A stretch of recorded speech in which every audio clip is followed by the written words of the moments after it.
अस्सलामुअलैकुम, welcome to नया दौर। मैं सना कहवान, प्रोग्राम में मेरे साथ ताहिर मलिक साहब, इसार राना साहब।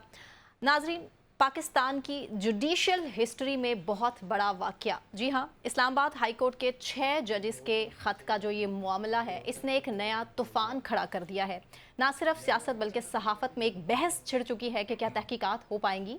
चीफ जस्टिस की ज़ेर सदारत इस हवाले से फुल कोर्ट इजलास भी बुलाया गया, जिसका एलामिया कुछ ही देर में हमारे सामने भी आ जाएगा। और बात अगर की जाए इन 6 जजेस के हवाले से जिन्होंने इशारे दिए हैं, और ये मुबहम इशारे हैं जिनमें ये कहा गया कि कुछ जजेस हाई ब्लड प्रेशर का शिकार भी रहे, इदारों की मुदाखलत इसमें जो है रही है, इंसाफ के तकाजे पूरे नहीं हो सके। और वो क्यों नहीं हो सके, ख़त में एक के बाद एक कुछ चीज़ें हैं जो कि सामने आ चुकी हैं। अब सवाल मलिक साहब, सबसे पहला आप ही से, आपको क्या लगता है इस ख़त के बाद नतीजा क्या निकलेगा? देखें, ये कोई ख़त नहीं है, ये पाकिस्तान की एक वक़ार का मामला है। 75 साल आपकी एक ज़िम्मेदार रियासत है, आप वाहिद इस्लामी एटमी ताकत हैं, आपने दुनिया को पहली मुसलमान वज़ीर आज़म बेनज़ीर दी दुनिया में आपका एक वक़ार है, दुनिया की छठी बड़ी फ़ौज आपके पास है।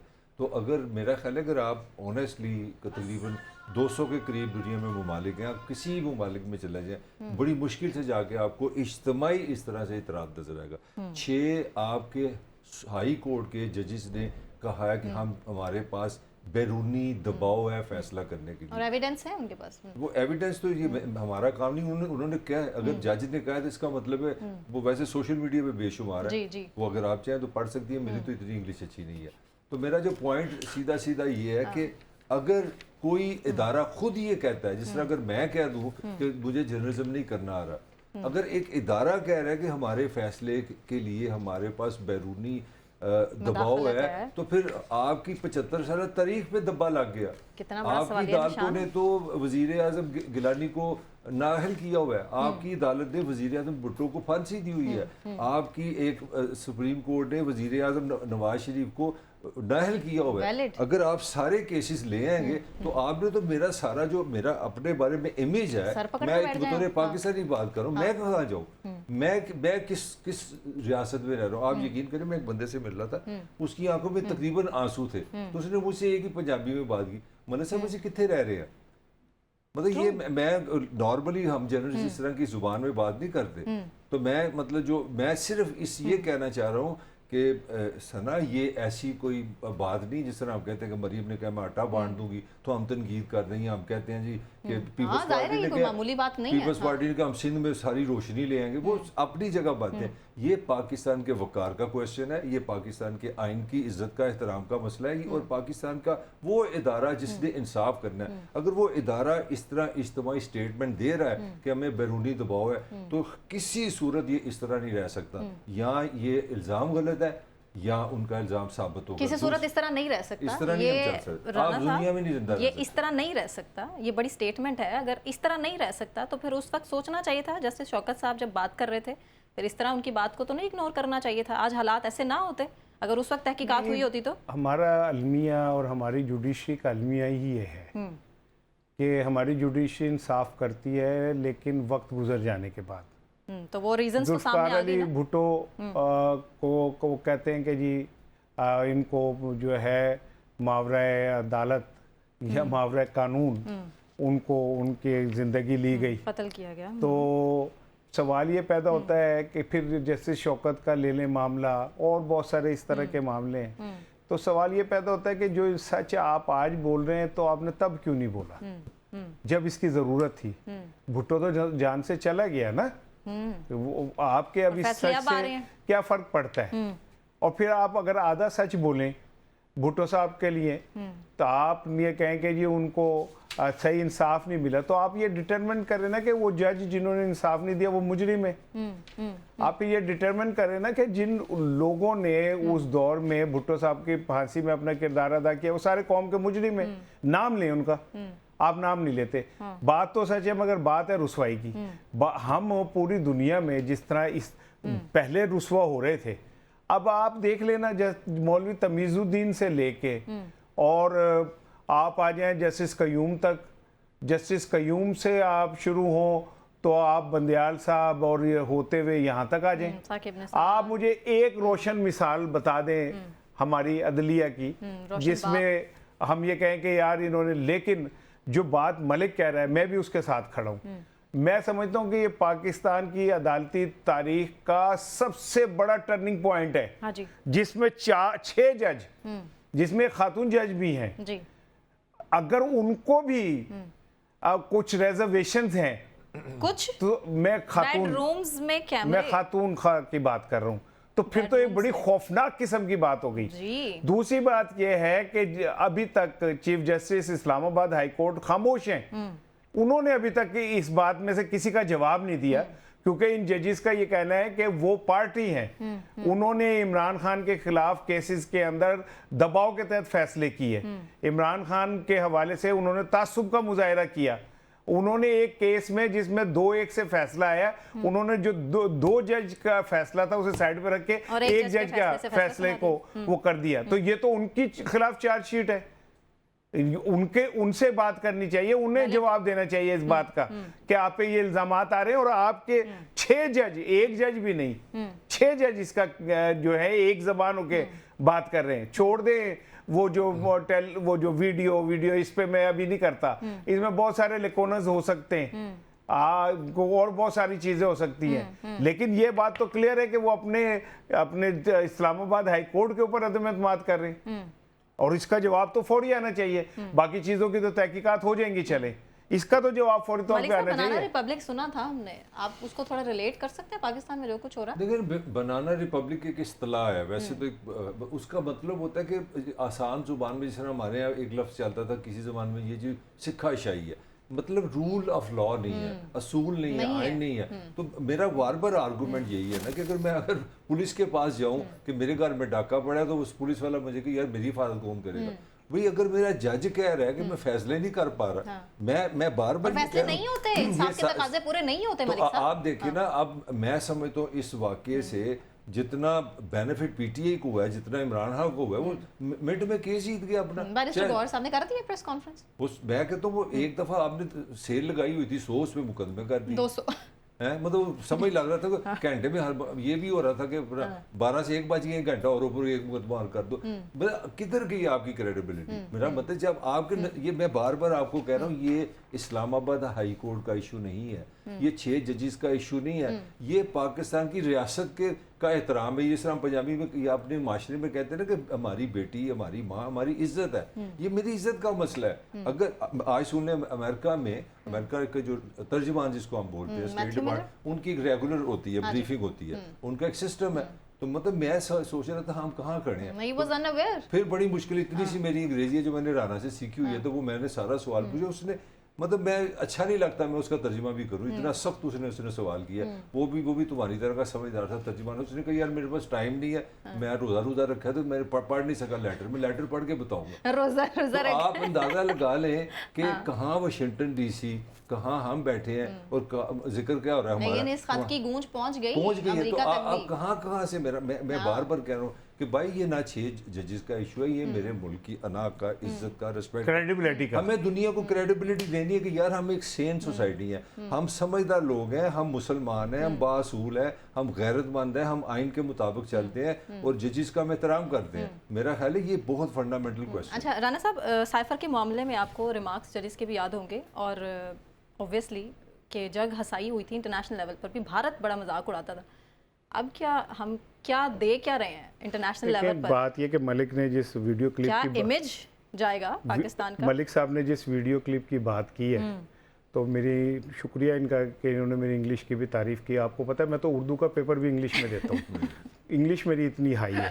तो मैं समझे मलिक साहब एक और क्लिप की बात कर रहे हैं जिसमें वो जो उनका है तर्जुमान है या कौन है, वो पाकिस्तान को वार्न कर रहा है कि आपने ईरान के साथ नहीं मामला गैस के करने, ठीक है ना।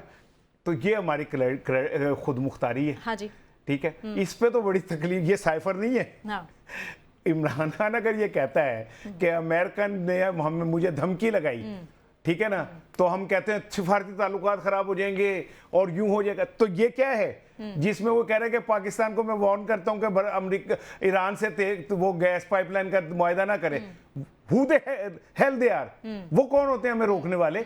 हमारी बका का मामला है, हमें गैस की जरूरत है, हम एनर्जी क्राइसिस से गुजर रहे हैं, ठीक है, और वो हमें ये कह रहा है कि जनाब अली हम आपको वार्न करते हैं कि आप ये, और कोई बोला ची चा चू हुई कहीं पे भी? सब ऐसे कान लपेट के बैठ गए, ठीक है ना। तो जब हम अब मेरी बात सुन लीजिएगा, पूरी कौम की नजरें इस वक्त हैं काजी फाइज ईसा के ऊपर। वो मेरे हीरो हैं और मेरे बचपन से मैं उनका फैन हूं, ठीक है ना। तो मुझे ये उम्मीद है कि वो इस बार, हमें तो चलो 100 बार वो लेट डाउन कर चुके हैं के वो फैन रहे हैं। नहीं वो ठीक है ना, हम तो उनमें आते ही नहीं, हमारे तक तो नजर ही नहीं उनकी पहुंचेगी, ठीक है ना। साकी ने कुछ मिला ना दिया और शराब में हम तक उनकी नजर कहाँ पहुंचेगी? वो तो बड़े लोग हैं जिनके साथ उनकी नजरें टकराती हैं। लेकिन मेरा सवाल ये, मेरा कहना ये है कि इस बार हाँ कौम को लेट डाउन कर दे, लेकिन अपनी जजेस ब्रदर को लेट डाउन ना होने दें, क्योंकि ये आपकी अपनी क्रेडिबिलिटी के साथ। हमें किसी कमेटी के सुपुर्द ना कीजिएगा कि कमेटी बना दी। कमेटी खारला खुर्शीद वाली कमेटी होती है जो एन मौके पे लेके भाग जाती है, ठीक है ना। हमें किसी कमेटी के खाते ना डालिएगा, हमें तो इसका जवाब दूध का दूध पानी का पानी चाहिए पूरी कौम को, क्योंकि हम अभी मलिक ने कहा कि इस्लाम का तो सारा निज़ाम जो है वो इस इंसाफ के तराजू पे है, और अगर ये तराजू क्या नाम है रेवड़ियों की तरह अपने प्यारों को जमानते बांटता फिरेगा। ये कल इसने कहा था कि जो कानून होता है वो अंधा होता है। मैं कहता हूँ कानून अंधा, कानून अंधा रहे, कानून अंधा रहे, कानून किसी का काना ना हो, ठीक है। हमारा अदालती निजाम ताकतवर का काना है, ठीक है ना। ताकतवर के आगे नहीं बोल सकता और गरीब के आगे वो आंखें भी निकाल लेता है। तो अब बात ना गरीब की है ना अवाम की है, बात तो जुडिशरी के अपने तशख्खुस की है, ठीक है। ये अब काजी साहब के ऊपर है कि वो इसे कैसे खेलते हैं। क्या उन्हें भी इंसाफ मिलता दिखाई देता है या नहीं? मलिक साहब, एक बयानिया खान साहब का और ये 6 जजेस का एक ख़त जो हमारे सामने आया है, बैरिस्टर गौहर साहब ने भी इसकी कड़ियाँ मिला दी हैं। तहरीक इंसाफ का जो बयानिया है, खान साहब का बयानिया है, ये दूर दूर तक उसी से मिलता दिखाई दे रहा है। किस तरह मुमासलत देखते हैं आप इसमें? मैं समझता ये अकलमंदी नहीं होगी। मैं मेरी राय किसकी? कि पीटीआई की कि वो इसे साबित ये करें कि देखें जी नहीं, उसमें टहरियान केस है, मेरा तो शाखाना केस है। देखिए बात सुनना, हमारी यही तो ट्रेजिडी कि हमारी हर चीज़ जो है ना तकसीम हो जाती है। एक ज़माना था जब मैं नौजवानी में जवानी में जब जर्नलिज्म करते थे हम सहाफ़ी जानने जाते थे, अखबार में काम। फिर एक ज़माना के यार आप कौन सा टीवी देखते हैं, अच्छा इसका मतलब है आप उस पार्टी से हैं। फिर ये हो गया कि पेशावर में केस होगा तो अच्छा इसका मतलब इसका फैसला ही होगा, पेशावर हाई कोर्ट। अच्छा ये केस लाहौर हाई कोर्ट गया, कौन से जज साहब में इसका फैसला ही होगा। तो खुदारा पीटीआई वालों को ये केस इस तरह नहीं बनाना चाहिए। ये मैं बार बार कह रही हूँ ये पाकिस्तान का केस है, इसको पीटीआई से महदूद करना, ये कहना कि देखें जी हाँ हमारे सारे केस इससे हल हो गए, this is not the point. क्योंकि अगर आप फिर वही बात होगी कि इंसाफ तो अंधा है। नहीं मलिक साहब एक मिनट, वो जो बात कह रहे हैं ना, थोड़ा सा मैं आपको वो ये नहीं कह रहे, वो ये कह रहे हैं कि इन 6 जजों ने ये इल्ज़ाम लगाया है कि chief justice Islamabad high court, हम उनके पास जाते थे, उनको बताते थे, वो हमारी बात नहीं सुनते थे, हम कहते थे कि हम पे दबाव है फैसलों के लिए, वो हमारी बात को कोई वो नहीं करते थे। और वो उनका ये कहना है कि इसी इस्लामाबाद से इमरान खान के खिलाफ तमाम केसेस पे सजाएं हुई, 3 केसेस तो वो ये वाली बात कह रहे हैं। अब आपको उमर अयूब साहब ने जो कहा है कि कल जो 6 जजेस ने लेटर लिखा है वो मौजूदा सिस्टम के खिलाफ एक चार्जशीट है, और उन्होंने ये भी कहा है कि पूरे मामले में एक शख्स सिर्फ मतलब कैदी नंबर 804 वही इसमें जो है वो रिक्वायर्ड था, और हम इस मसले को कौमी असम्बली में भी उठाएंगे, सेनेट में भी उठाएंगे। अच्छा ये तो पॉलिटिकल स्टेटमेंट है ना। मैं आपको दूसरी जो अपडेट है जो सबको पता है, आपके मुल्क की तकरीबन जितनी एसोसिएशन है ना, बार एसोसिएशन सब इस पॉइंट पे खड़ी हो गई। अच्छा। आज आपका तकरीबन 2.5 घंटे का जो फुल बैच कोर्ट जो है जिसको काजी साहब ने हेड किया, उसमें हर जजेस ने अपना इजहार किया, और आप अंदाजा लगा लें कि 2.5 घंटे अगर आपके सुप्रीम निकला कोर्ट कुछ नहीं। देखो ना, अब ये उनकी स्वाबदीद है। जो अभी मिक्स खबरें आ रही हैं, हमारा चैनल खबरें दे रहा है कि वो पहले खबर थी कि वो इलामिया देंगे, मगर मेरी इतलात है कि शायद कहीं पे खामोशी हो गई है। नहीं अभी इलामिया कह रहे हैं, अभी जारी हो जाएगा थोड़ी देर, हो सकता है ड्यूरिंग प्रोग्राम। मेरी इतला यही है कि ग्रे एरिया से मुराद है कि अभी सुप्रीम कोर्ट अभी तक कुछ लोगों का ख्याल है कि हमें अपना पॉइंट ऑफ व्यू देना चाहिए, कुछ लोगों का ख्याल है कि हमें पहले चीज़ों को समझना चाहिए। आप फिर मेरी बात गौर से दोबारा सुने, ये कि ये पीटीआई या ये कोई हाई कोर्ट या सुप्रीम कोर्ट या एक जज का इशू नहीं, ये आपके पूरे इदारे का इशू बन गया। तो मेरा ख्याल है काजी साहब के कंधों पे बहुत ज़्यादा बोझ आ गया। और राना तो कहता है, मैं मुझे कह रहा था कि मेरे बचपन के वो हीरो है, इसलिए बड़ा ही नहीं हुआ था कि इसका हीरो ना बदल जाए। बचपन नहीं, के वो हीरो है। अब बोझ तो तुम्हारे सारे हीरो पे चला। अभी भी तहकीकात होने में बड़े चांसेस हैं कि रुकावट आ जाए, हो सकता है खामोशी आ जाए, हो सकता है कि हालात और मामलात कहीं और जाते नजर ऐसा आए। होगा नहीं, अच्छा। ये इतना आसान बात नहीं है। ये जस्टिस सद्दीकी साहब तो एक जज थे ना, हाँ। ये 6 जजों का मामला है। लेकिन उनके ठीक है ना? इल्जामात भी कोई मामूली नहीं थे। तो मैं तो उस कह रहा वक्त हूँ, एक्शन हो जाता तो आज हालात ये ना होते। नहीं मैं तो कह रहा हूँ ना कि ये वंस फॉर ऑल एक दफा मामला हल होना चाहिए ना। ये तो ख्वाहिश है आप ना। अंदाजा करें कि एक जज साहब ने इल्जाम लगाया है कि उनके बेडरूम में भी वीडियो कैमरा लगा हुआ था। अब आप अंदाजा करें कि रोज़े महशर अल्लाह जब हमें हमारी चीजें दिखाएगा उफ। तो तब भी 1 to 1 हमारी इज्जत नफ्स उतने लोगों के अंदर महफूज रहेगी। वो हमें दिखाएगा 1 to 1, लेकिन इस तरह नहीं है। हम किस तरफ जा रहे हैं यार? पहले तो गैर शरई काम पर डर लगता था, अब तो मलिक साहब शरई काम करने पर भी। नहीं, वही आजम पॉइंट है सवाती ना। साहब के आंसू याद है आपको? वो सारा कुछ याद है। मैं समझता हूँ कि बाज़ औक़ात ये भी कोई इतनी कोई मैं कोई पॉजिटिव बात नहीं करना है, तो वो इतनी मायूसी भी नहीं। देखिए कौमें इस तरह आगे आती हैं और मैं नहीं समझता, ज़्यादा मायूसी नहीं है अभी। गलतियाँ भी हो जाती हैं, इंसानों से भी होती हैं, इदारों से भी होती हैं। जिस चीज़ की आज पाकिस्तान को ज़रूरत है ना, वो ये है कि हम माजी को कुरेदने के बजाय कहीं किसी पॉइंट पे जाके इकट्ठे हो जाए कि चलो यार इनफ इज इनफ। अगर तो कोई भी जिस पे भी इल्ज़ाम है उसमें मेरा अगर क्योंकि हम जर्नलिस्ट हैं, हमें इस चीज़ की बड़ी समझ है। हम सब ने PhD की होती है, सब गलत है। और हमें इतना दुनिया में सबसे आसान जर्नलिज्म पाकिस्तान में है, और आप जिसमें जो मर्जी इल्ज़ाम लगा दो सारा साबित हो जाता है। मैं तो थक गया हूँ। सियासत भी बड़ी आसान है। नहीं, वो मरियम औरंगजेब की स्टेटमेंट याद है आपको कि जजेस के घर जला देंगे अगर फैसले खिलाफ आए? नहीं, वो एक मरियम साहिबा का नहीं था। एमल वली ने भी कहा था chief justice Peshawar high court को कि तुम यहीं रहते हो और तुम देखूंगा मैं तुम्हें, तुम कह वो सिर्फ इमरान खान अगर किसी खातून जज के लिए एक जुमला कह दे ना तो फिर तो माफिया भी वो मंगवाई जाती है हैं। बगावत। बाकी जो कहें वो सारी जो है ना वो कोई मसला नहीं है।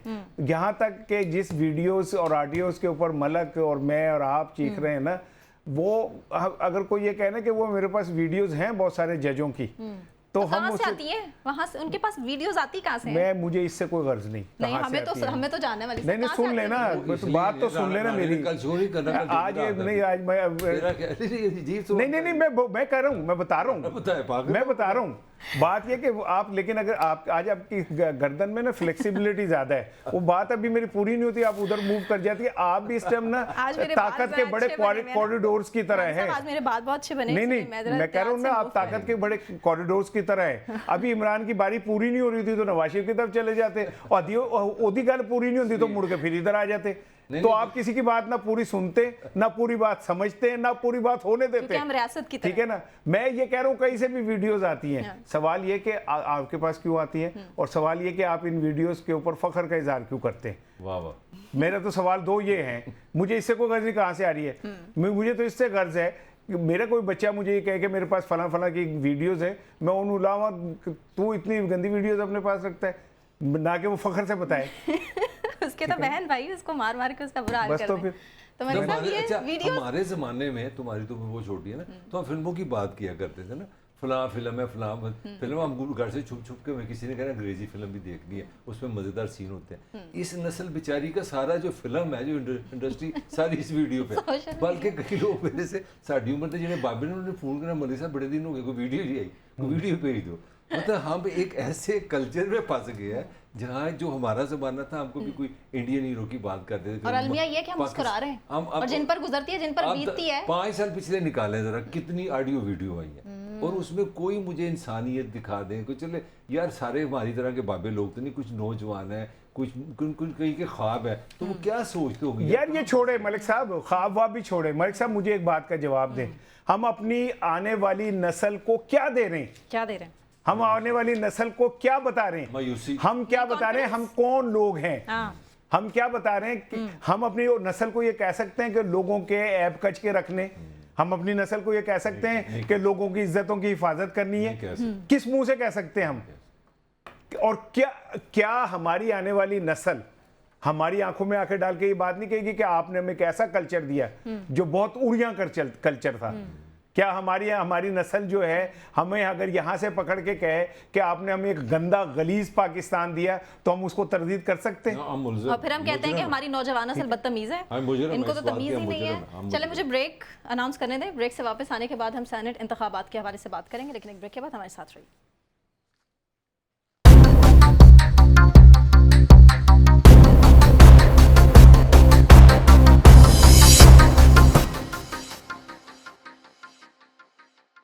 वेलकम बैक नाजरीन। सेनेट इंतखाबात का अहवाल आपके सामने रखेंगे। 7 सेनेटर्स बिला मुकाबला मुंतखब हो चुके हैं। मोहसिन नकवी हैं, उसमें अहद चीमा, तलाल चौधरी समेत 7 सेनेटर्स हैं जो कि बिला मुकाबला मुंतखब हुए हैं। सुन्नी इत्तेहाद कौंसिल के राजा नासिर अब्बास और हामिद खान भी सेनेटर मुंतखब हो चुके हैं। राना साहब, सबसे पहला सवाल, अहद चीमा मुंतखब हो गए सेनेटर, एचएसएन के स्टूडेंट्स उनसे इस्तीफ़े की बात कर रहे थे कि उनको तो इस्तीफ़ा आना चाहिए था, लेकिन अब वो सेनेटर मुंतखब हो चुके हैं। वो ना नाना पाटेकर ने एक फिल्म में उसका एक बड़ा मशहूर हुआ था डायलॉग, मलिक साहब इधर तवज्जो दें। उसमें वो कहता है कि साला एक मच्छर आदमी को हिजड़ा बना देता है, और मैं कहता हूँ कि साली एक पर्ची इस सारे निज़ाम को हिजड़ा बना देती है। ये पर्ची का जो रवाज है, ये पैराशूटर जो हैं, वो आज चीमा हो, वो नकवी साहब हो, ये पैराशूटर सैनिटर्स हैं।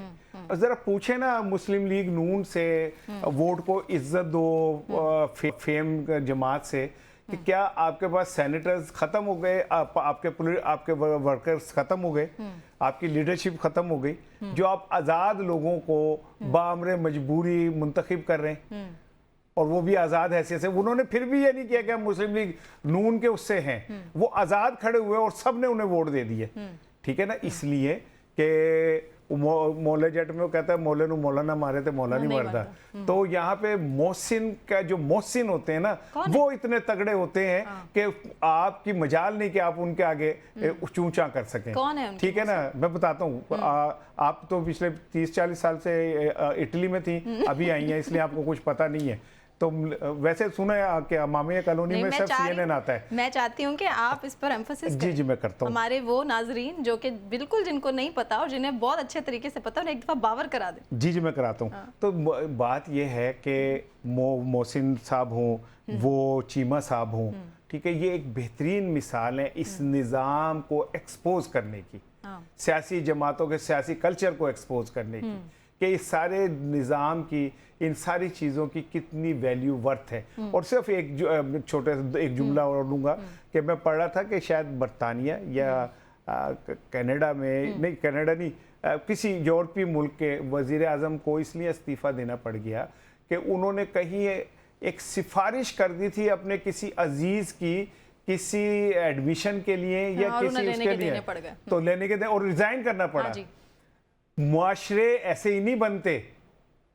काश वजीर आजम साहब चीमा साहब को उसी टाइम ही कह देते कि अब आप जो है ना खामोशी इख्तियार करें और आपको सेनेटर नहीं बनाया जाएगा, क्योंकि आप तो इस सिस्टम के अंदर खुल के कह रहे हैं कि मैं ताकतवर हूं, मेरा हक है तमाम वसाइल लेना, मेरा हक है तमाम छूट लेना, मेरा हक है तमाम कंसेशंस लेना। ठीक है, तो गरीब लोग मर जाएंगे, गरीब लोग भूखे मर जाएं, गरीबों का कोई वाली वारिस नहीं। आप दरअसल अहद चीमा साहब हो या कोई और हो, आप सिर्फ इस कौम को ये मैसेज देते हैं कि हम इखलाक से आरी लोग हैं और हम वो लोग हैं जो माइट इज राइट चांकिया का जो कानून था ना, हम उस पर अमल करने वाले और यकीन रखने वाले लोग हैं। इसी वजह से ये मुआशरे का हाल ये हो गया जो अब आपके सामने। मलिक साहब, अहद चीमा तो एक बहाना है, लेकिन असल में इंतकाम किसी और वजह से है। आपको याद होगा कुछ दिन पहले, 2 हफ्ते पहले कबल, जब एचएसएन में एक तकरीब थी जहां मेहमान खुसूसी बुलाया गया था, मदऊ किया गया था मरीम नवाज साहिबा को, वो नहीं जा सकी थी। अज़मा बुखारी साहिबा ने एक टॉक शो में क्लेम किया इस चीज़ को कि हाँ वो अपनी निजी मसरूफियत की वजह से नहीं जा सकी थी। मसले मसाइल तो तब से शुरू थे ना, आपके नारेबाजी हुई बहुत शदीद। वापस सेनेट पे आऊँगा जो हमारा सिलसिला देखें, यूथ जो है मेजॉरिटी खान के साथ है। अच्छा। वो मेरा ख्याल है इसमें मुझे तो कोई इतराज़ नहीं, उन्होंने नारा लगाया, वो इशू भी नहीं। हम बात कर रहे हैं सेनेट की। सेनेट आपका इसको अवाने बाला बोलते हैं, यानी कि बेस्ट ऑफ द बेस्ट। एक आपका ये पूरी दुनिया में हाउस ऑफ लॉर्ड, अमेरिका में सेनेट जो है ना, वो आपको पता है अमेरिकी सेनेटर की इतनी वैल्यू थी कि बाद आपने वो सदर को पकड़ ना लेते हैं, पूछने अभी ये लॉ नहीं हमने बेशक पता। ऐसा ही है। बस इसी तरह अमेरिका में भी, अपना सॉरी इंग्लैंड में भी वो सब लॉ है। मुझे अब आप ये समझाएं कि एक साहब है अहद चीमा साहब है, जी। बेशुमार इल्जाम, ठीक है मान लिए सब पे भरी हो गए, इनका एक ही 100 में से 500 नंबर है। इनसे पूछा गया जनाब हम निगरान वज़ीर आज़म जरा अपने सियासत तो बताएं, इनका मैं इस्तीफा देता हूँ।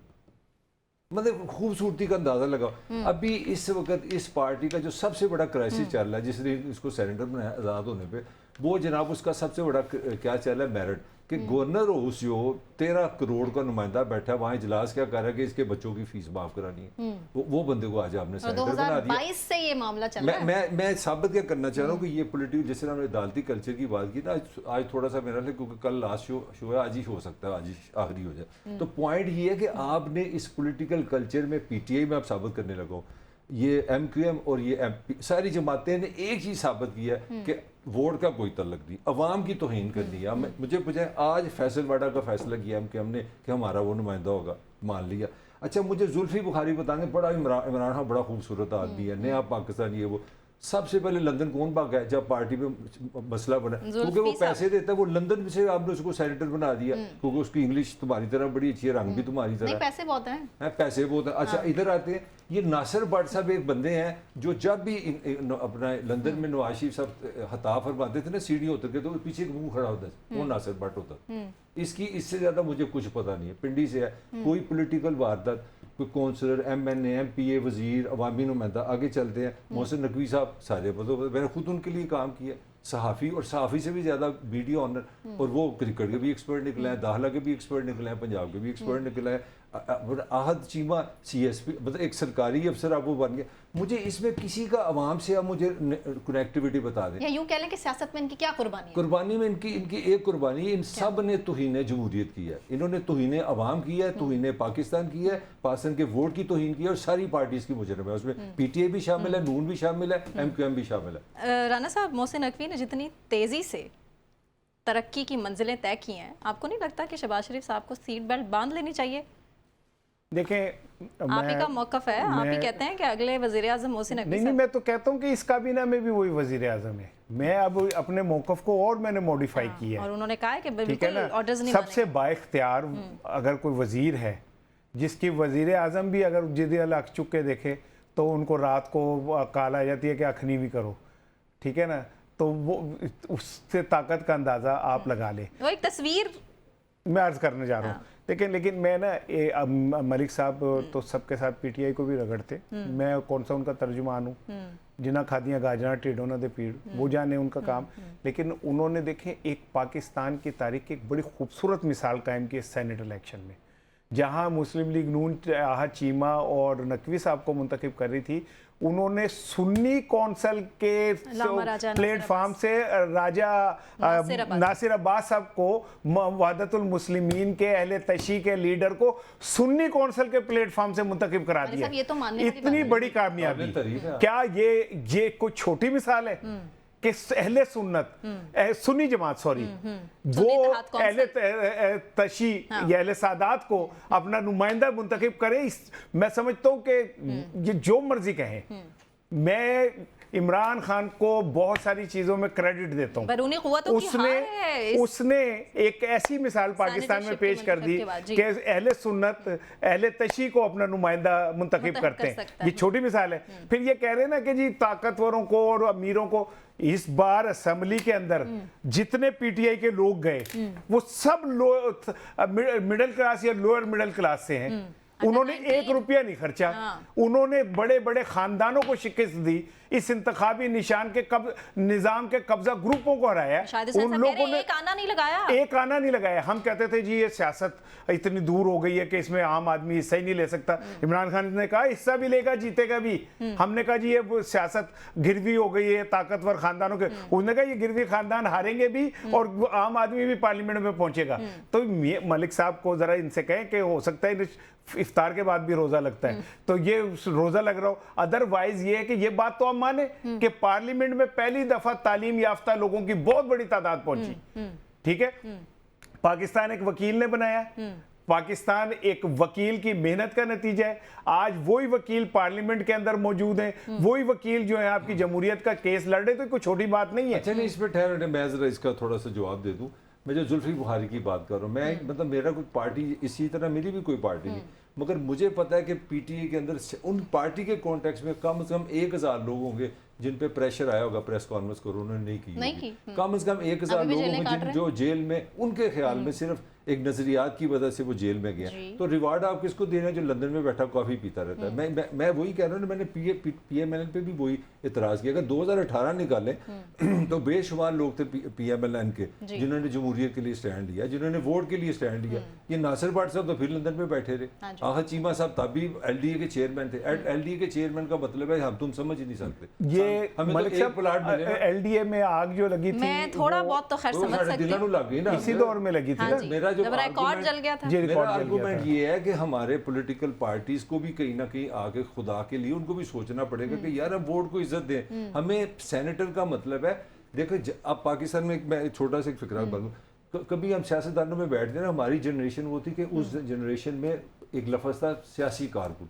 यार इतने कमिटेड लोग हुआ करते थे, अब सियासी कारकुन का वजूद ही खत्म हो गया। वजह क्या है, रिवार्ड ही कोई नहीं। अब आप खड़े खड़े आप सीएस अपना एक बहुत बड़ी नौकरी से रिटायर हो तो आप वजीर बन सकते हैं, आप अखबार चला रही हो तो मोहसिन नकवी बन सकते हैं, आप अमेरिका में सिर्फ लंदन में बैठे हो, नवाज शरीफ साहब की प्रेस कॉन्फ्रेंस कराएं और साफियों को बुलाएं, मियाँ साहब बुला ला, मियाँ साहब बाहर कटा, आप सेनेटर बन सकते हैं। मुझे आप बताएं, इससे पाकिस्तान में सियासत, अवाम की खिदमत, लोगों से जुड़ना, उनके मसाइल जानना, उनके मरगों पे जाना, उनकी शादियों पे जाने में क्या तो कराया गया? आप सियासत को कत्ल कर रहे हैं। अवामी नुमाइंदे तो कहीं से अवाम की खिदमत करते तो दिखाई नहीं दे रहे, कोई सियासी कुर्बानियाँ नहीं है। लेकिन ऐसे में पीपल्स पार्टी जरदारी साहब को बिल्कुल दाद देना आज मैं मैंने ना दो तस्वीरें आपसे डिस्कस करनी थी। और जरदारी साहब से पहले देखें, जो बात किसी की हो वो माननी चाहिए। जैसे मैंने अल्लामा नासिर अब्बास साहब की बात की ना, इसी तरह मुझे बहुत अच्छी तरह याद है कि पीपल्स पार्टी ने एक हारी खानदान की बच्ची को भी सेनेटर बनाया है। ये शायद पिछले साल की बात है।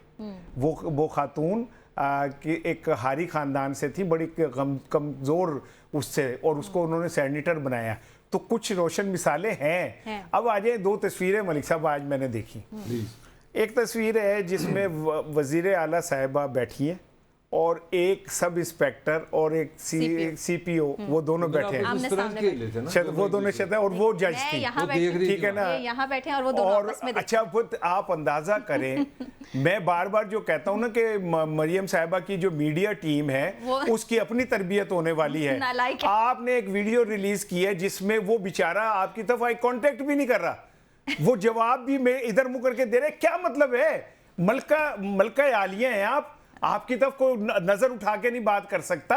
आप क्या इस कौम की मुंतखब रुकन नहीं है? आप वजीर आला पंजाब नहीं है? आप क्या हमारी माँ की तरह नहीं है? हुक्मरान माँ होता है, माँ बाप, ठीक है ना? तो आपकी तरफ वो आंख उठा के नहीं देख रहा। और आप कमाल मेहरबानी से इंसाफ और कानून और आइन की बुलंदी के लिए आप उसकी बात सुन रही हैं, और वो बेचारा, मुझे तो लग रहा है कि ओरना जलील उदो नहीं हो जिन्ना कल हो गया हो, ठीक है? उस दिन एक और जुमला सुन मैं वो उस दिन इतना जलील नहीं हुआ था, वो उसकी आंखों में आंखें डाल के बात कर रहा था एमपीए की, ठीक है? कल तो आपने उसे बताया कि तेरी औकात ये कि तू मेरी तरफ देख भी नहीं सकता, तूने ऐसे करके बात करनी है। और दूसरी खूबसूरत तस्वीर मलिक साहब ये कितनी बातें करते थे गले में फंदा डाल के खींचने की, ये वो कल तस्वीर आई है, जरदारी साहब बैठे हैं टेबल के इस तरफ और शहबाज शरीफ साहब टेबल के उस तरफ बैठे हैं, निगाह नीची किए, सर झुकाए बैठे हैं। यही तो हैं जो मेरा माल खाए बैठे हैं, वो बैठे हुए। तो मुझे दो तस्वीरों के कंपैरिजन मैंने कहा जरा शेयर करूं कि यार देखें, वहां वो मुजरिम की तरह बैठा है, यहाँ ये मुलजिम की तरह बैठे हैं। मेरे अंदर की खबर थी जो इसको पता नहीं है, ये बड़ी अंदर की इतलात आई कि ये मोहतरमा मरियम का जो सेल है ना, मीडिया सेल, वो पीटीए वाले उनको पैसे लगाते हैं। ये अब आप मुश्किल में डाल देंगे। अभी सुने, ये अभी मेरा नाम भी लेगा कि मेरे भी मशवरे बीच में शामिल होते हैं। मेरे जिंदगी में आज तक नहीं देखा। उनके रोजगार है, वापस ले अपना बयान, वापस ले, परेशानी बन जाएगी। मैं तो ये समझा कि वो शायद लूडो खेल रहे हैं बेचारे ना, वो शतरंज खेल रहे हैं, वो इस तरह ऐसे गुड बॉय बैठे हैं बिल्कुल जो हमारे जैसे मतलब उर्दू मीडियम। ओके, जरा कह देते कान पर उठा दें, आप पौधा लगाने बैठी हैं, आप बैठे हैं गार्डन में, पौधा उठा। आप जब उर्दू मीडियम थे ना, तो हमें कोई एओ लेवल का तुम्हारी तरह अंग्रेज टाइप बंदा मिलता था, तो हम फौरन साढ़े माँ पिता बोलना नहीं, चुप करके इस तरह बह गया ना, बोलना नहीं, क्योंकि तुम्हें उर्दू नहीं आती, तो उर्दू भी बोलोगे तो बिल्कुल बेचारे मलिक साहब, आपको याद है, बैठे आपको याद है, आईजी भी बैठे हैं, हाँ, आईजी भी कमाल है कि उसने बताया कि अल्लाह ताला ने मुझे गर्दन दी, वो इस तरह होती है। अच्छा मलिक साहब, आपको याद है जब हम इस सरकारी स्कूलों में पढ़ते थे तो वो आते थे इंस्पेक्टर, इंस्पेक्शन होती थी। तो हमें टीचर कहते थे कि वो आएंगे इंस्पेक्शन करने, जब वो आपसे सवाल पूछेंगे तो आपने ऐसे करके और यूं करके जवाब देखना देना ही है। उनकी उनकी तरफ हमारी आंखें जल जाएं कि हम उनकी तरफ देख ले। कल मुझे ऐसा लग रहा Welcome to था government कि जैसे वो बेचारा जो क्या कहते हैं वो सब इंस्पेक्टर था, यासिर और IG उसका भी नाम साहब है, बोलो ना। वो भी दोनों नहीं, आईजी थोड़ा सा ऐसे करके बोलता था, थोड़ा सा ऐसे गिच्ची वो यूं करता था। लेकिन ये कि इससे एक मुझे बताएं, इससे हमारा माइंड सेट क्या है, हम हमारे अंदर तकब्बुर किस सतह पे है कि एक सरकारी मुलाजिम जो एक सच्चाई के ऊपर खड़ा होके जिसने कुछ फेस किया, होना तो ये चाहिए था कि मेरे सामने खड़ा होता, सीना तान के खड़ा होता, सर उठा के खड़ा होता, आंखें उठा के खड़ा होता पेशी और के फिर बात दौरान करता। ऐसे हमजा ठीक है ना, शहबाज की उंगलियों के इशारे वो चले। अच्छा, लेकिन मैं इसमें तो ना एक छोटी सी, मुझे रानी ने जो बात, ये अच्छे स्कूलों से पढ़ा है, मेरा स्कूल इससे भी गया हुआ अच्छा था, तो हमें जब आके उन्होंने कहना कल इंस्पेक्टर आ रहे, तो हमें पता था कि टीचर ने कहना ਜਿਹੜੇ सोने सोने मुंडे ने जिन्होंने वाल अच्छे ने, वीरां दे बच्चे ने, वो कल आए, वो सब हमने फौरन कहना हम गरीब लोग हैं, हमारे पास अच्छे कपड़े नहीं, छुट्टी बनती थी, वो ऐसी जान के ना गंदी गंदी गाला कड्डी, कहना तू नहीं कल आना, तू भी नहीं आना, तो उन्होंने राना की तरह के जो अच्छे अच्छे बच्चे थे ना, साफ साफ पहली लाइन पे उनको बिठा देना, और बिल्कुल ये मुझे याद है कि कोई आग नहीं उठाता था हाँ, इंस्पेक्टर। और उसमें हमें पता है क्या खुशी होती थी कि ये इंस्पेक्टर जाएगा ना, हमारी आज जल्दी छुट्टी हो रही है। हमारी सबसे बड़ा नहीं, पॉइंट वो ये होता था छुट्टी मिल जाती मुझे है। हाँ, लगता कि है कुछ उस दिन इनाम छुट्टी। देके जाएगा शायद। हाँ, इंस्पेक्टर लेकिन आप जाएगा, मुझे कुछ इनाम देके जाएगा। मलिक साहब कि यार अगर हमने अपने हीरोज को इस तरह ह्यूमिलेट करना है, और वो लड़का वो क्या नाम था, जुविलियन थ्रो वाला, जिसका 32 लाख का वो नेज़ा होता है और वो टूट गया, और हमने फिर उसे नेज़ा दिया, जो इंडिया का आलमी चैंपियन और जिसका और इसका एक बराबर मैच पड़ता है ना मलिक साहब, उसके बाद 132 नेज़े हैं, 32 लाख का एक नेज़ा है, उसके बाद 132 नेज़े हैं, इसके पास एक था वो टूट गया। अब इसमें ज़रा मुलायजा करें कि जब टूट गया तो हमने उसे वो नेज़ा दिया, और कैसे दिया कि वज़ीर आज़म साहब ने बुलाया, अपनी तस्वीर खिंचवाई उसके साथ नेज़ा देते हुए। यार आप चैरिटी भी कर रहे हो तो किस अंदाज में कर रहे हो यार? इस तरह ना करो, चैरिटी नहीं, मेरे टैक्स का पैसा है, चैरिटी कितों हुई, अपनी उर्दू तो ठीक कर। हाँ नहीं, एक्चुअली मैंने ना सोच भी इंग्लिश ही चाहती है ना, मैं आई एम सॉरी, नहीं, मैं हम सोचता जिस भी मुआशरे इंग्लिश। में ऐसे ही चलता है ना, उसको चैरिटी समझे। चैरिटी तो तब है कि मैं अपनी जेब से किसी को पैसा दूं, खैरात देना।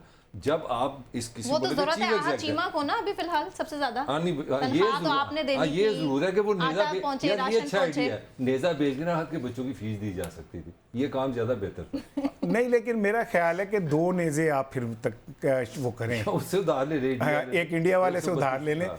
और मेरा ख्याल है कि आटे के अंदर भी आपको जो इस तरह अच्छा, के नेज़े लोग के हैं साथ मेरी गरीबी डाल मुस्तकीन, देना। इस तरह के मुस्तकीन जो है ना, उनको बेनज़ीर इनकम सपोर्ट प्रोग्राम, ये जो आटा स्कीम है, इस तरह की चीज़ों में वो करना चाहिए फंड होनी हमें, चाहिए, क्योंकि फंड भाई अगर देखें आह चीमा के दिल में ठेस पहुंचे कि उसके बच्चों की फीस दी जा रही है, तो ये जाती है हमारे, मेरा ख्याल है कोई 30-35। यार इस तरह नहीं हो सकता जिस तरह बिजली के बिल में हम पीटीवी को देते हैं पैसे, अगर उसमें चीमा एक फीस आ जाए, चीमा फंड, हाँ चीमा फंड, तो हम सारे बिजली के बिल के साथ उसके पैसे दे रहे हैं। मेरे इलाके के कोई 20-25 सरकारी स्कूल हैं, हाँ, वहाँ कर वहाँ हमें जहालत तकसीम होती है, उन्हें बंद कर दिया जाए, नहीं यार, और बिजली उनको के बिल बेच में के स्कूलों को चीमा साहब के बच्चों के पैसे दे दिए जाए। ये मेरी जाती राय है कि ये बहुत ज़रूरी चले है। जी, मैं- बहुत मैं डिस्कशन होगी चीमा साहब और उनके बच्चों के हवाले से, लेकिन हम दुआ गो हैं कि उनके बच्चे खैर आफियत से रहें, पढ़ते रहें, और थोड़ी हिदायत हो तो हमारे इन हुक्मरानों को भी हो जाए।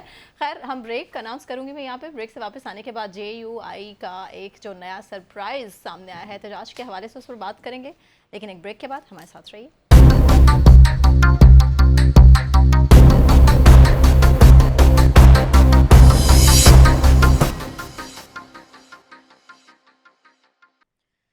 वेलकम बैक नाजरीन। बात माजी के जो हलीफ थे अब हरीफ बनकर सामने आ रहे हैं। मौलाना साहब ने हुकूमत को टफ टाइम देने का फैसला कर लिया है। फैसला वो पहले भी कर चुके थे, बात उनकी जानिब से एहतजाज की पहले भी की गई थी, लेकिन कहीं ना कहीं से बीच बचाव कर लिया गया था और उनको मना लिया गया था। जो उनके यूँ कह लीजिए कि रिजर्वेशंस थी उनको दूर कर दिया गया था, मुतालबात थे उनको तस्लीम कर लिया गया था, लेकिन अब एक बार फिर से हम देख रहे हैं कि JUI की जानिब से जो ज़िमनी इंतखाबात हैं ना सिर्फ उसका बायकॉट किया गया है बल्कि एहतजाजी तहरीक भी शुरू करने का ऐलान कर दिया गया है, लेकिन रमज़ान के बाद, ईद के बाद होगा। मलिक साहब, किस तरह से देखते हैं आप मौलाना साहब के इस फैसले को? अब तो नहीं कंट्रोल में आ रहे, ना ही पीपल्स पार्टी कंट्रोल कर पा रही, ना ही नून लीग। देखिए, मैं शहादतन बात कर सकता हूँ, मौलाना ने किसी की खिदमत की है पिछले इस इलेक्शन से पहले, तो उनका ख्याल था कि वो कुछ ना कुछ तो सदर तो मान ही जाएंगे, तो कुछ ना कुछ मिलेगा उनकी पार्टी को, उनके हिसाब से उनके साथ हुई है ज्यादती। अब वो आहिस्ता आहिस्ता स्पीड पकड़े और उनकी आप देखिए उनमें एक पॉलिटिकल बड़ी विजडम नजर आती है। पहले छोटी सी बात करनी, फिर अगला टाइम देना, फिर उसका एक फ्रेमवर्क देना, और वो बड़ा आहिस्ता आहिस्ता जो रीड किया ना, मुझे जो लग रहा है उन्होंने रीड कर लिया कि पाकिस्तान के पॉलिटिकल सिनेरियो में इस वक्त जो सबसे बड़ा मसला फंसा हुआ है, जो पंजाबी के अंदर गंढ बनी है, वो है धांधली। तो वो धांधली पे आहिस्ता आहिस्ता पोजीशन बना रहे हैं, क्योंकि खान की सारी जो पॉपुलैरिटी है ना PTA की, वो इस चीज़ पे खड़ी है कि इस मुल्क में इलेक्शन फेयर नहीं हुए। अब आपकी अदालतों से भी स्मेल आना शुरू हो गई है, हम डिटेल में जाने की जरूरत नहीं है। जो पॉलिटिकल कल्चर में भी ये चीज़ डोमिनेट कर रही है, और वो भी एस्टैब्लिशमेंट की बात ही कर रहे हैं मौलाना साहब। अब वो किधर आ रहे हैं? एक तो उन्होंने केस बनाया 8 फरवरी का कि जनाब ये धांधली है, दूसरा उन्होंने डेट दे दी है 25 अप्रैल, और ये शुरू भी करने लगे बलोचिस्तान से। और आपको याद होगा पहले भी उन्होंने बलोचिस्तान से इस्लामाबाद, पाकिस्तान के पाँव है साउथ से आप चलते हैं ऊपर आते हैं इस्लामाबाद। तो मुझे लगता है कि वो किसी को ये मैसेज दे रहे हैं बड़े अभी प्यार मोहब्बत से कि यार कुछ कर लो, मुझे वहां से बसें लेके आना ना पड़ जाता, डी मेहरबानी ना करो, बस कर दो, कुछ कर दो। अब मसला हो गया, गवर्नर भी पूरे हो गए हैं, सदर भी, अब जरदारी साहब तो इस्तीफा देने से रहे। ये तो अगर राना कहते तो उनकी बात मान लेंगे। तो मुझे पॉइंट नजर ये लग रहा है कि मौलाना के लिए इस वक्त जो बेस्ट पॉलिसी वो एहतजाज है। Nothing to lose. वो हमारे उस्ताद थे मेहदी हसन साहब, राना बड़ी मदद, उनसे बात, हम बिल्कुल छोटे थे तो फलस्तीन के इशू पे उन्होंने बात शुरू कर दी। तो उन्होंने कहा यार ये जो होता है ना नथिंग टू लूज, सबसे डेंजरस वो होता है जो जिसके पास नथिंग टू लूज होता है। तो हमने कहा जी फलस्तीनी क्या कर सकते हैं इसराइल का? वो तो उनके पास कहते हैं यार जो डेस्परेट बंदा था बड़ा डेंजरस होता है, उसके पास खोने को होता कुछ नहीं है। तो मुझे मौलाना की जो पोलिटिकल सिनेरियो, ना तो कोई वजारत है, ना कोई गवर्नरशिप है, ना सदर है, तो उनके लिए मेरे लिए एहतजाज और धांधली सबसे बेस्ट पॉलिटिक्स। मौलाना साहब को कैसे मैनेज करेंगे? देखें, वो कह तो रहे हैं कि मैनेज करेंगे, और राना सनाउल्लाह ने भी कहा है कि हम प्रेसिडेंटशिप का ही मामला है, नहीं, खाली प्रेसिडेंटशिप का नहीं है। मौलाना वैसे तो एक अच्छे दो दरवेश आदमी हैं, और उनमें, और वो जो कालीन बेचने वाला था ना, जो 50,000 का कालीन 500 में बेच देता है, वो इस तरह की भी अप्रोच है कि वो किसी चीज़ पे राज़ी भी हो सकते हैं। अच्छा। लेकिन वो जितना गुस्से में है ना, मुझे नहीं लगता कि इस बार वो इस बात पे राज़ी होंगे, क्योंकि देखिए मैं बार बार एक बात कह रहा हूँ, इमरान खान के खिलाफ जिस बंदे ने सबसे पहले तगड़ी आवाज उठाई और दीवार की तरह खड़ा हुआ, वो मौलाना फजलुर रहमान थे। लॉन्ग मार्च भी किया, सारा कुछ किया, और फिर जब तहरीक अदम एतमाद आनी थी तो he was on the front, ठीक है। लेकिन जब बंदर बांट हुई तो उसमें मौलाना साहब कहीं नहीं थे, तो गुस्सा तो बनता है। कहाँ खिदमत में कमी रह गई? हो सकता है कहीं ना कहीं, या उनकी डिमांड ज्यादा हो वो, और मियां नवाज शरीफ साहब, ऐसा भी तो होता है ना, बारात आती है, वहां पहुंचती है, तो जो दूल्हा की डिमांड इतनी ज्यादा होती है कि वो बारात वाले क्या मार मूर के वापस भेज देते हैं। कई कहानियां आती हैं, और वो गांव के किसी लड़के से, शहबाज शरीफ साहब की तरह के सादे से लड़के से ब्याह कर देते लड़की का, तो डिमांड इनकी बहुत ज्यादा हो। लेकिन अगर मौलाना फजलुर रहमान ने अपनी कैंपेन शुरू कर दी और वो बलोचिस्तान से बाहर निकल आए, और उससे पहले वो मैनेज ना हुए, इसी दौरान महंगाई जो है वो अप्रैल मई के अंदर जाके अपने अरूज पे जाएगी, जब रिटेलर्स के ऊपर आप लगाएंगे वो टैक्स। फिर उसके बाद आपने तब 60 रुपए पेट्रोल के बढ़ाने, फिर आपने बिजली की कीमत बढ़ानी है, ये सारा एक लावा पक जाएगा। पीटीआई भी जलसा कर रही है, मैं वो तो वो आगे चल के वो बात करते हैं, वो लावा पक जाएगा, इधर से मौलाना निकलेंगे। और अगर ऐसे मौके पे आप मौलाना को मैनेज करें ना करें, पीटीआई को मैनेज ना किया, पीटीआई को मैनेज करना पड़ेगा। मैं बार बार कहता हूं कि पीटीआई को मैनेज करना पड़ेगा, इस निजाम को चलाना है, पीटीआई को मैनेज करना पड़ेगा, आपने आगे बढ़ना है, इमरान खान को मैनेज करना पड़ेगा। इसको माइनस किए बगैर बात आगे नहीं बढ़ सकती। और मेरा ये यकीन है कि आसिफ अली जरदारी, जिसे मुफाहमत का बादशाह कहते हैं, वो इस बात पे काम कर रहे होंगे कि इस निजाम को अगर बचाना है तो फिर इमरान खान को कहीं ना कहीं अकोमोडेट करना होगा आपको। ये इस तरह नहीं है कि जनाब पूरे पाकिस्तान में हर शहर से उन पे गद्दारी का मुकदमा है, हर शहर में बगावत का मुकदमा है, हर शहर में दहशतगर्दी का मुकदमा है। यार वो क्या है बंदा जिसको आपने हर शहर से एक एक पर्चा करा दिया। तो इस तरह नहीं है, अनजस्टिस खत्म होना पड़ेगा।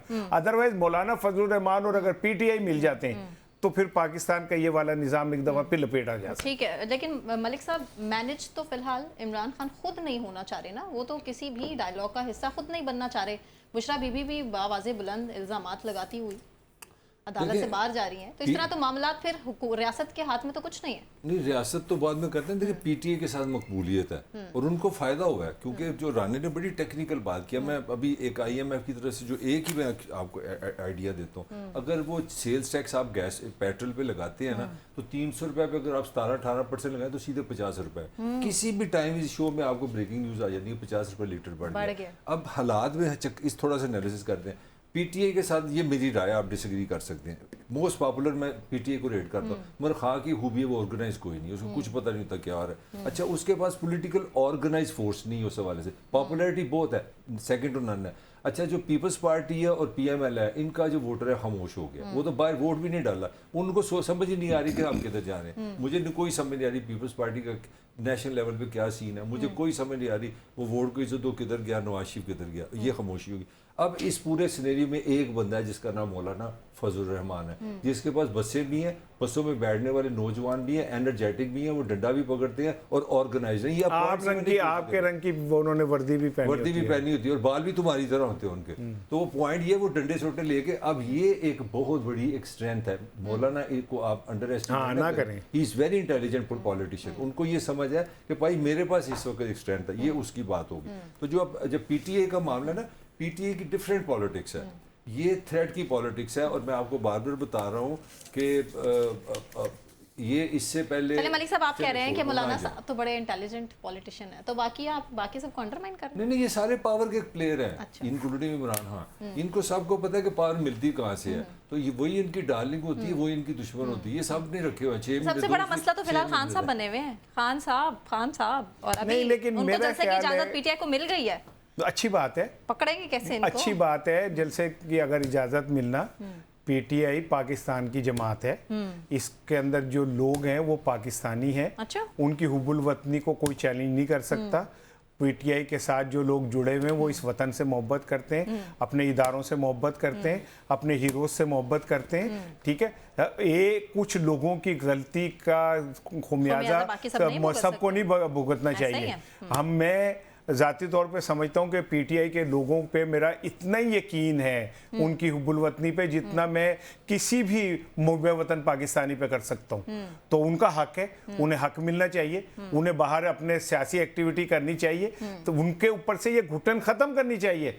आपने इमरान खान को अगर हराना है तो जेल में रख के नहीं हरा सकते। दफा 144 से भी काम इमरान खान को आप सियासी मैदान में शिकस्त दे सकते हैं अगर आप इस जोगे हैं। वैसे तो आप ताड़े पल्ले दाने ही कोई नहीं रहे। तो राणा साहब ने तो बता दिया है, राणा साहब कि नहीं या तो वो खुद रहेगा या तो किसी और को छोड़ेगा नहीं। राणा सनाउल्लाह में और मुझ में जो फर्क है ना वो ये है कि वो मूछों वाले राणा है, मैं बगैर मूछों के राणा हूँ। लिहाजा मेरे अंदर जो है सॉफ्टनेस जो है वो ज्यादा है। राणा साहब जो है शोबिस के सुल्तान रही हैं, मैं शोबिस का बकौल मलक के, मैं दिलीप कुमार वहीद मुराद हूँ, तो मैं तो मीठे सुरों की बात करूँगा। और मैं तो ये कहूँगा कि पाकिस्तान को आगे बढ़ाना है तो सबको आगे लेके चलना होगा, सियासी नफरतें भुलानी होंगी। तो हमें तो आ गए ना फ्रंट फुट पे, वो तो कह रहे हैं कैसे ही है। अच्छी बात है। वो खान साहब को कौन बनाएगा? अता तारड़ को भी, शहबाज शरीफ साहब अता तारड़ साहब को भी ना थोड़ा सा ये समझा दें कि काका मैं चाह रहे हैं, मैं इस तरफ जा रहा हूँ। और दो बंदे मलिक साहब सीढ़ियों में ना फ्रिज, एक ने नीचे से पकड़ा, एक ने ऊपर से, और वो हिल नहीं रहा था। तो ऊपर वाले ने कहा सांस चढ़ गई, तो उसने कहा कि यार रहने दे, ऊपर नहीं चढ़ेगा। कहता ऊपर चढ़ाना था? कहता हाँ। कहता मैंने समझा था नीचे उतारना है। तो वो ऊपर को जोर लगा रहा है, वो नीचे को। तो अता तारड़ साहब कहीं जोर लगा रहे, शहबाज शरीफ साहब कहीं जोर लगा रहे। मेरा ख्याल है कि सबसे पहले मुस्लिम लीग नून को ना अपनी मीडिया टीम पे काम करना चाहिए, उनको ट्यूशन पढ़वानी चाहिए मलिक से। नवाज शरीफ साहब को तो फिलहाल पार्टी के अंदर से गद्दारी का सामना है, टफ टाइम तो उनको पार्टी के अंदर से ही है मलिक साहब। ये हमारा जो पॉलिटिकल कल्चर है, ये कोई पाक फौज तो नहीं ना, कोई ऑर्गेनाइज लोग हैं कि उसमें हार्डर चलेगा। पॉलिटिकल पार्टीज ऐसी होती है, मुखालफत होनी चाहिए, इख्तलाफ होना चाहिए, ये हुस्न है, ये ब्यूटी है। हाँ, उसमें लेकिन बर्दाश्त नहीं हो रही मियाँ साहब से, मान लें। बर्दाश्त नहीं। मियाँ देखें, मियाँ जब गया है इंग्लैंड गया है, उस जमाने में बताएं कितने एमएनए कितने एमपी छोड़ के गए हैं। हाँ, उसको ही knows how to control party. मेरी राय में वो पार्टी ऑर्गेनाइजेशन में बड़ा, मतलब मियाँ साहब बड़ा डोमिनेट करते हैं, वो अपनी पार्टी को कंट्रोल में रखते हैं। बाकी ये खबरें आती रहती है, नॉर्मल है, हर पार्टी में होती है। मैं नहीं कहूँ, मैं कहूँगा अब सारी दुनिया में शोर डला हुआ है जी कि 40 MP जो पंजाब से हैं पीटीआई के, वो छोड़ गए हैं, फॉरवर्ड ब्लॉक बन गया। इवन इमरान खान ने कहा, उसने कहा मुझे नहीं पता। तो ये इंसानी बातें हैं, ये इशू ये नहीं है। असल इशू ये है कि आप जो शुरू में मैंने बात की, जो मुझे अलमिया लग रहा है पाकिस्तानी लीडरशिप का, कि ये वोट की बजाय, अवाम की बजाय, लोगों की बजाय ये उधर से जाना शुरू हो गए। यहाँ तो ये अपनी ATM जिनसे पैसे लेते हैं उनको सेंटर बनाते हैं, यहाँ कोई डंडे सोटे का फोन आया, पर्ची हमने तो इस तरह पर्चियों से सुना है ना कि पर्चियों से नौकरी मिलती है। तो अगर आप पर्चियों से सेनेटर भी बनाएंगे, पर्चियों से आप इसीलिए तो ज्यादा देर चलती नजर नहीं आ रही है। इसीलिए क्राइसिस आ रहे हैं ना। आगे आप देखें जो आने वाले दिन है, आपको आगे बता दिया मैंने, पेट्रोल की तो आपको सिचुएशन बता दी, बिजली गैस की सूरत हाल गन पे खड़ी है। आगे आपका बजट आना है जून में, जो सूरत हाल नजर आ रही है। मतलब बताएं आप, आज ही मैं फिर पढ़ रहा था अपना हफीज पाशा, वजीर खजाना पाकिस्तान का साबिक रहा है, तो वो आज फिर उनकी मैं लेटेस्ट पढ़ रहा था। ही सेड के इस महंगाई की वजह से 11 करोड़ से ज्यादा लोग पाकिस्तानी गरीब नहीं, गुर्बत से नीचे चले गए। तो यार कि कहाँ लेके जाओगे इतने ज्यादा लोगों को, मेरी समझ से बाहर हो गई। लेकिन मियाँ साहब अगर नहीं रहेंगे, पार्टी के साथ खुश नहीं रहेंगे, तो हुकूमत नहीं चल पाएगी। इसी की तरफ तो सारे सियासतदान बारी बारी इशारा कर रहे हैं। नवाज शरीफ साहब, देखिए मियाँ साहब, बड़े मियाँ साहब ने तो अपने आप को शहबाज शरीफ साहब से दूर कर लिया है। हाँ। शहबाज शरीफ साहब के किसी फंक्शन में नजर आते हैं वो सिर्फ मरियम साहिबा के फंक्शन में, यानी उन्होंने अपना सारा वजन जो है वो मरियम साहिब के डाल दिया है। और शहबाज शरीफ साहब से उन्होंने दूरी इख्तियार कर ली है, क्योंकि ऑर्डर्स है ना ऊपर से। नहीं, ऊपर से ऑर्डर मुझे नहीं पता कि वाया आपके आए हो, तो मुझे नहीं पता, मेरे इल्म में नहीं है ऐसी बात। मेरे इल्म में तो ये बात है कि वो ये समझते हैं एक्सेप्टेबल है वो शहबाज शरीफ। मेरी बात सुन लेना, वो तो बहुत पुरानी बात हो गई, आप भी बहुत पुरानी जगह पे खड़ी हुई है। ये तो बात होके आगे निकल गई बात। असल चीज़ ये है अब इस टाइम कि मियाँ साहब आने वाली महंगाई शहबाज शरीफ के खाते पड़ेगी। मियाँ साहब उनके साथ खड़े होकर वो बुराई अपने खाते नहीं डालेंगे, और फेलियर शहबाज शरीफ का होगा। 17 माह जैसे पहले फेलियर शहबाज शरीफ का था, मियाँ साहब ने और मरियम साहब ने उसको अपना ओन नहीं किया था कि ये हमारी जमात का फेलियर है। इस बार भी वो इस वेट में कि अगर ऐसा होता है तो हम दूरी इख्तियार रखें, ताकि हम कहें कि ये शहबाज शरीफ का फेलियर है। तो ये तो जावेद लतीफ़ साहब के जो बयानात हैं वो तो कंफ्यूज नहीं कर रहे पर इस हवाले से? नहीं, जावेद लतीफ़ तो मियाँ नवाज शरीफ साहब की बात कर रहे हैं। पुरानी, लेकिन उसके बावजूद मियाँ नवाज शरीफ साहब की बात कर रहे हैं ना, वो तो मियाँ नवाज शरीफ साहब की बात कर रहे हैं कि जब मैं ये कहता हूँ कि मेरे हल्का खोलें तो कहते हैं कि नवाज शरीफ का भी हल्का खुलेगा, तो वो कोई और बात कर रहे हैं। लेकिन अब आप ताज़ा तरीन सुन लें कि साद रफीक हमारे भाई हैं, दोस्त हैं, नाराज नहीं, उनको ऑफर हुई वजीर आजम ने मुशीर बनने की, उन्होंने इनकार कर दिया कि मैं नहीं करूंगा। उसकी रीजन ये है कि अब कोई भी वो एक है कि जब जहाज डूबने लगता है ना तो सबसे पहले चूहे छाल मारते हैं। तो इस बार लोगों ने फैसला किया कि हम जहाज में चढ़ेंगे ही नहीं। जो टाइटैनिक हमें नजर आ रहा है कि ये नहीं चल सकता, और इसके 2 कैप्टन है, एक तरफ शहबाज शरीफ साहब वो उसको घुमा रहे, एक तरफ अपने मोहसिन नकवी साहब घुमा रहे। तो इस सारे हालात में कहीं आगे से कोई अल्लाह ना करे कोई ग्लेशियर आ जाए, और ग्लेशियर जो है वो आके कोई और कार्रवाई न डाले। होना चाहिए, रमजान का महीना, दुआ इज्तिमाई करनी चाहिए सबको कि पाकिस्तान का भला होना चाहिए, क्योंकि जो सूरत हाल आने वाले टाइम में नजर आ रही है पाकिस्तान का तो भला वो बड़ी, उसमें कहीं दूर दूर तक रिलीफ मिलता नहीं नजर आ रहा है। पाकिस्तान का भला इसी है कि आप इदारों पे चले जाएं और आईन और कानून इदारे चलाएं, अफराद को माइनस करें, अफराद के अपनी अपनी हदूद में रहें, अपने हदूद में रहेंगे। कैसे इदारों पर तो इल्जामात उठ रहे हैं, अपनी हदूद में रहें, इस पर भी बात करेंगे। फिलहाल मुझे सना कहवान को, तारिक मलिक साहब को, इसाराना साहब को इजाजत दीजिए। ख्याल रखिए, अल्लाह हाफिज़।